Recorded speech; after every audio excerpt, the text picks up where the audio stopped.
more instances of the abridgment of freedom of the people by gradual and silent encroachments from those in power than by violent and sudden usurpations or foreign attacks, is what he's saying. And that is absolutely true. And I have put this a different way, and I've been branded as a radical for saying this. And if it makes me a radical, then so be it. But I put it this way, I just don't talk in founding father language like James Madison.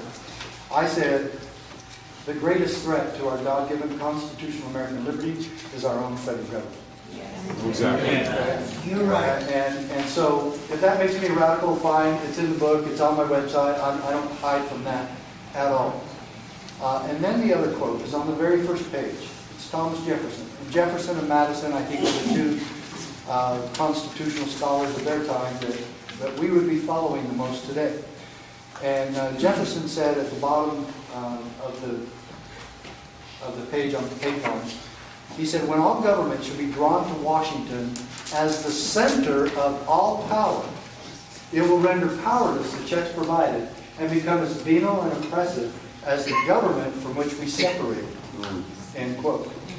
Well, the question I have then to all local officials, to your sheriff, to your county supervisors, to your county attorney, to your dog catcher, anybody that works in the state and local government, especially city and county, especially county, when government becomes venal and oppressive, as Jefferson warned us, to whom can the people turn for peace, safety, and protection and freedom?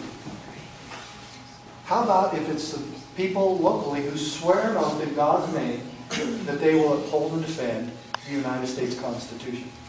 And the bottom line is your sheriff is the one who is to ultimately determine what will and what will not be enforced in your county. Now, I can tell you that I did that too before I even dreamed of filing a lawsuit against my own government. Because I mentioned it in here. And I wrote this in I can't remember when I first wrote it, 97 or so. But it's stuff I've been looking at law enforcement.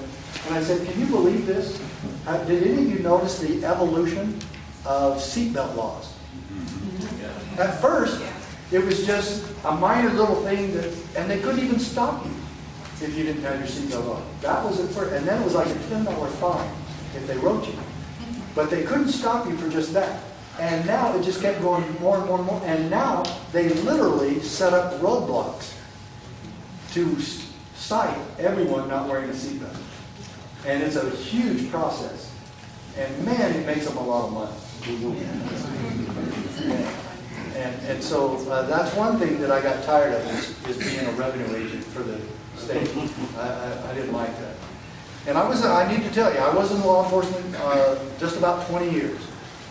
And it took me a while to wake up.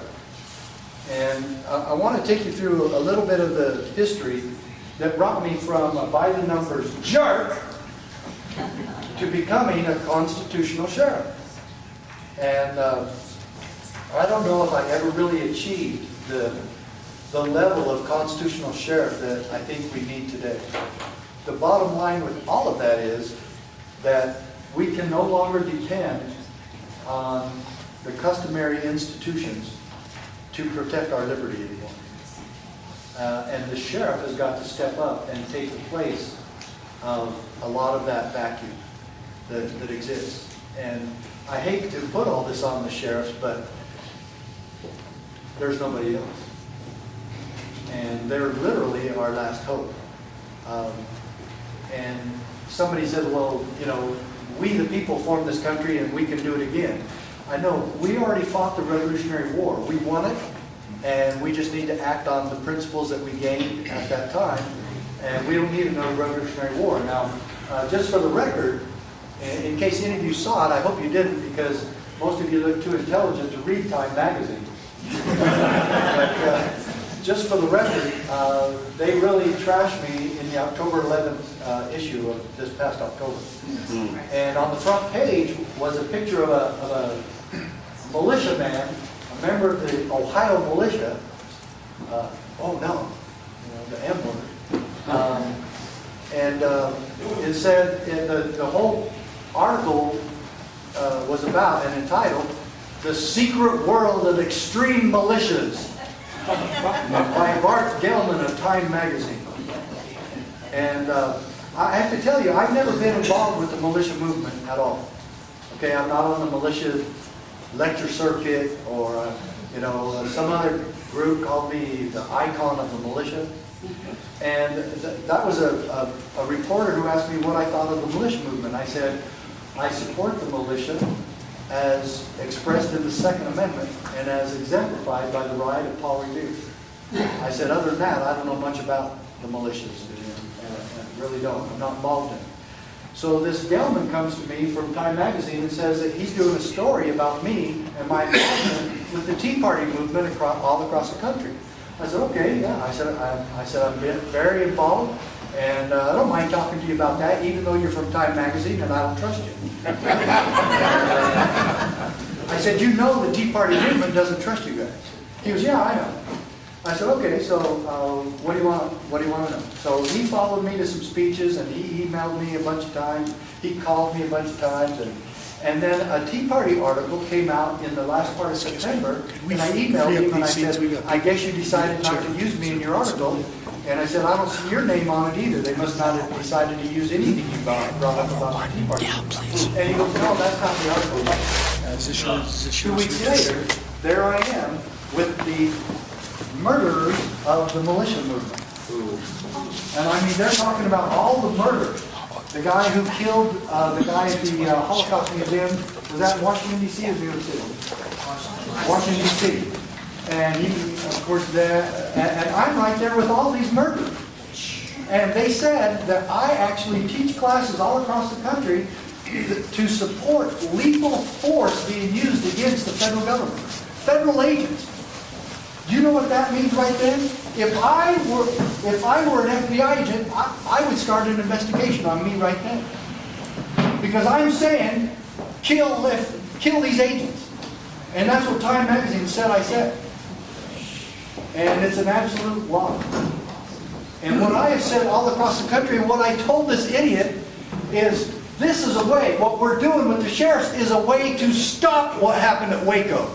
This is a way to stop what happened at Ruby Ridge. And even if you want to go further back in our history, how about stopping what happened at Kent State in the 60s? I said, all of this, if you have a sheriff who knows and understands his duty to protect his citizens, yes, even from other tyrannical government, that's what his job is.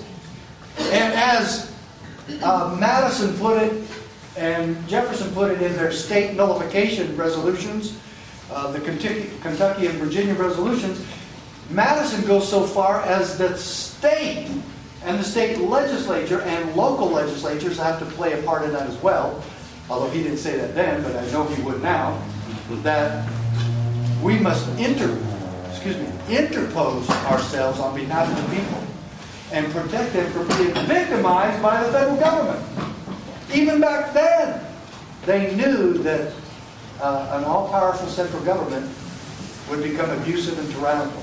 And their entire intent of formulating a constitution and subsequently the Bill of Rights was to prevent a central government from getting too powerful. Right.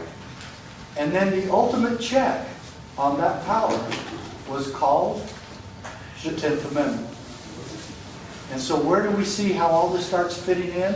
Well, when we read the Constitution and we read the 10th Amendment, we start seeing a lot of this fall into place. Now, first of all, we need somebody to read Article 6 of the Constitution, of your little pocket Constitution. Who's got that? Anybody that finds that first, raise your hand. Okay, Article 6, not Amendment 6, Article 6. Article 6, last paragraph, where it talks about the oath of office.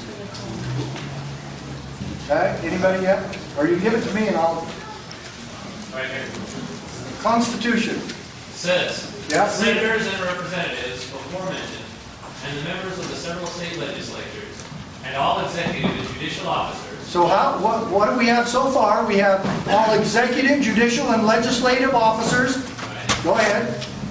both of the United States and of the several states, and of the several states, shall be bound by oath or affirmation to support this Constitution. good, that's all we need. So, every state and national officer, so we're talking about the dog catcher all the way down to the president.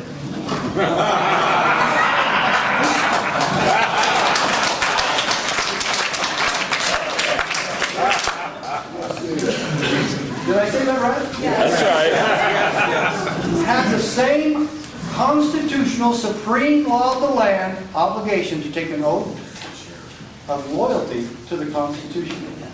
So all three branches of government, and which one does your sheriff work for? Is he a legislator? No. Is he a judge? No. He is an executive. He is the executive of the law. Okay? And all three branches have the same goal, and that is to uphold and defend, protect, and preserve the United States Constitution. So anyone in your county who violates the Constitution should be suffering the wrath of the sheriff. It's his job to make sure that the Constitution isn't being violated in your county. And so then it would also stand to reason that anyone who's being attacked by government and they're innocent, the sheriff would have to interpose himself for that citizen. So that means all the victims of the IRS should be being protected by the sheriff. And it goes further than that. How about the EPA? Does the EPA have law enforcement authority in your state or in your county? Well, they do it all the time. They do it all the time. They give fines without trials or hearings or even charges being filed. And so somebody's got to stop that.